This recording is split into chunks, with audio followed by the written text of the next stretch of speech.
الاهلي يفلت من كمين الداخليه بفوز مهم جدا في الوقت دوت. فوز نادي الاهلي بهدفين، هدف لبيرستاو في الشوط الاولاني وهدف لمجدي قفشه في الشوط الثاني، وينتهي اللقاء بالنتيجه ديت ليصعد ويقابل نادي المصري البورسعيدي. طبعا احنا عارفين اهميه اللقاء ان هي في الكاس، وطبعا احنا عارفين ان الكاس ملوش اي قواعد ولا ليه اي استثناء ولا ليه اي معايير معينه. يعني ممكن فرقه بسيطه زي بني عبيد تكسب نادي الزمالك وتقصيه من الكاس، وشفنا من الامثله ديت كتير، ولكن نادي الاهلي فرقته ولاعيبته كانوا عند الحدث المهم، وقدرنا اللي احنا نكسب، وهنلاعب ان شاء الله المصري البورسعيدي والكاس بتاعنا ان شاء الله بدون مقاطعه. ولكن قبل ما نبدا كلامنا، يا ريت اللي ما اشتركش في قناه وليد حلمي الاهلاوي يشترك ويفعل ظل الجرس دائما يصلك الجديد، وفي انتظار دعمكم لقناه وليد حلمي. ولكن مباراه النهارده كانت مباراه مهمه جدا جدا، مباراه تحت الظلال زي ما بيقولوا، الناس كلها متجهه الى البطوله العربيه، والفوز العريض اللي عمله نادي الزمالك بنتيجه 4-0. وبالمناسبه احنا بنقول لنادي الزمالك مبروك،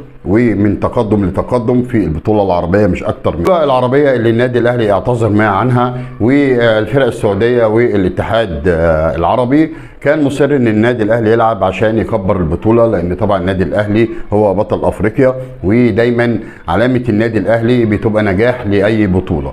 ولكن نادي الزمالك طبعا زي ما احنا قلنا كسب اول ماتش بنتيجه 4-0. طبعا نتيجه كبيره جدا جدا، بس هل النتيجه دي لضعف المنافس ولا لقوه نادي الزمالك؟ احنا عايزين نتكلم بصراحه ونقول ان فرقه المنستيري قبل البطوله كانت ممشيه 15 لاعب وبتجدد فريقها، والدوري عندهم منتهي بقالهم فتره، فما فيش طبعا اعداد، ففريق مش مستعد كويس للبطوله العربيه. فعشان كده جاءت النتيجه بالاربعه زي ما احنا ما بنقوله. ولكن ليا كلمه للكابتن رضا عبد العال، لما احنا لعبنا فرقه المنستيري وكسبناها 4 قال لك ان فرقه السكه الحديد لو لعبت فرقه المنستيري هتكسبها اكتر من 4، وهو طبعا تقليل للنادي الاهلي على الفوز الكبير اللي كان عامله في الوقت دوت.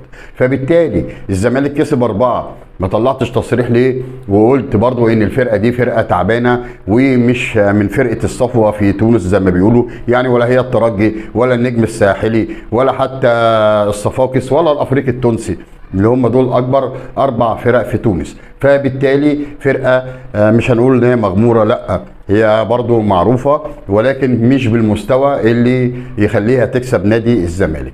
فبالتالي فوز متوقع لان هي اضعف فرق المجموعه، ولكن تبدا المعمعه ان شاء الله في اللقاءين الجايين، ماتش الشباب والماتش اللي بعديه، فساعتها هنشوف مستوى الزمالك على قد الحدث ولا هو للاسف ممكن يخرج من البطوله كالعاده. طبعا انا بحيي نادي الزمالك وان هو ممثل للكره المصريه، مش هنعمل زيهم ولان احنا طبعا دماغنا كبيره زي ما بيقولوا، لا الزمالك بيمثل الكره المصريه في البطوله العربيه، فبالتالي احنا بندعمه سواء اهلاويه او جماهير الكره المصريه عامه. مش هنعمل زيهم ونطلع واحد تافه في قناه نادي الزمالك زي اسامه حسن ويجي يقول لك لا لما كنا بنلاعب الوداد يقول لك الاهلي ما بيمثلش الا نفسه، احنا مش عايزين نكسب، وان شاء الله الوداد يكسب النادي الاهلي على قناه مصريه بتبث الفتن دائما للجماهير الكره المصريه. ده بقى الفرق اللي ما بيننا وما بينكم، ليه؟ احنا شبعانين بطولات، فبالتالي احنا مش فارق معانا اللي انتوا تكسبوا او ما تكسبوش، بس احنا بنقول اللي انتوا بتمثلوا الكره المصريه واحنا بندعمكم في مستوى الجماهيري مش اكتر من كده.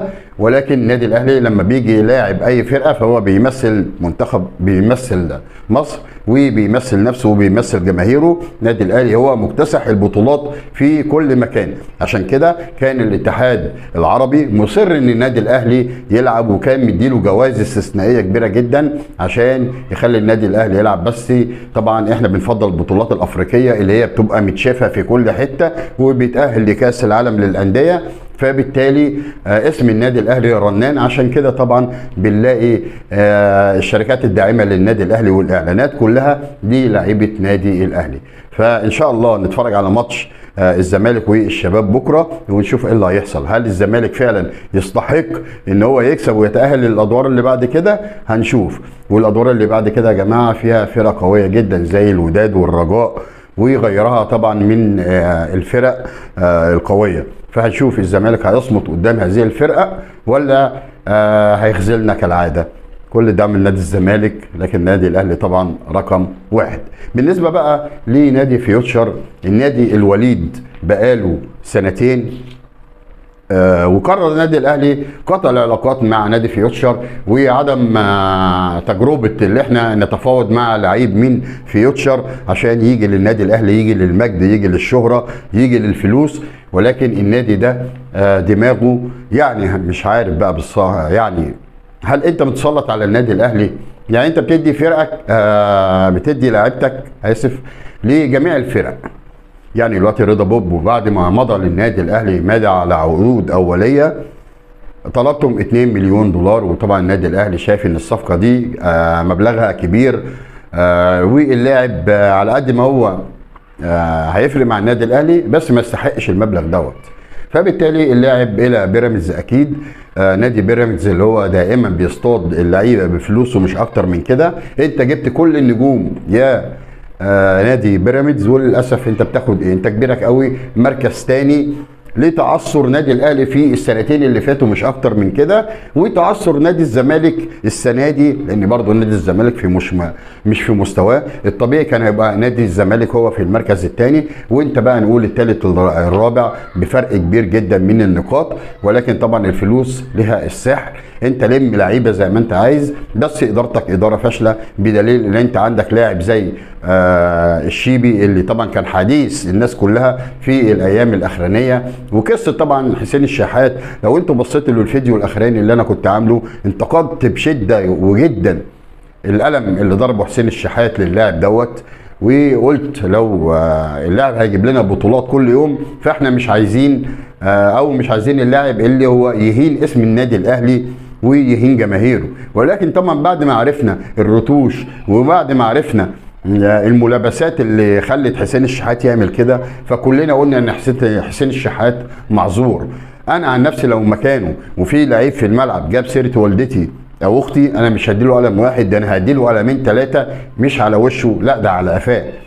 كان المفروض من اداري نادي بيراميدز، لان لعيبه النادي الاهلي واحتياطي النادي الاهلي اشتكوا كتير واشتكوا لمراقب المباراه ان اللاعب بيتلفظ بالفاظ خارجه للاعيبه النادي الاهلي، وطبعا اثاره جمهور النادي الاهلي بايده ويجي يعمل كده. طبعا انت صغير جدا وفرقتك صغيره جدا، وجماهير اللي بتشاور لجمهور النادي الاهلي ان هو جمهور قليل. جمهور النادي الاهلي اعظم جمهور في الوطن العربي، ومعروف ان اول الترس هنا في مصر كان الترس النادي الاهلي، والدخلات وكل الحاجات الحلوه بتبقى في المدرجات خارجه من التالتة شمال والاناشيد بتاعه النادي الاهلي. فانت صغير وفرقتك صغيره والاداري بتاعك اللي عايزك تطلع للنيابه العامه فبالتالي انت لاعب صغير.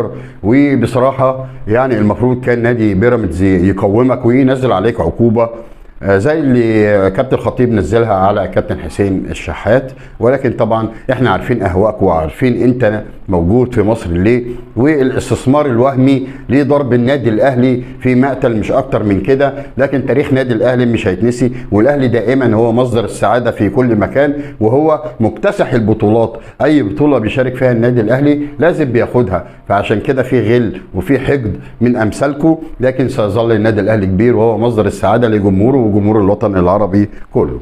طبعا صفقه رضا سليم الف مبروك، فمبروك لكل الاهلاويه. خلاص يا جماعه رضا سليم اهلاوي بنسبه 100%، موجود النهارده في مصر. زمانه طبعا وصل المطار لتوقيع الكشف الطبي عليه وامضاء العقود الاخرانيه للنادي الاهلي كلاعب اهلاوي بنسبه 100%. ونجحت الصفقه اللي دخل فيها نادي الزمالك كان عايز يبوظ الصفقه. طبعا احنا شفنا التسريب الصوتي بتاع الكابتن ميدو وان هو عايز اللاعب وعايز يبوظ الصفقه على النادي الاهلي.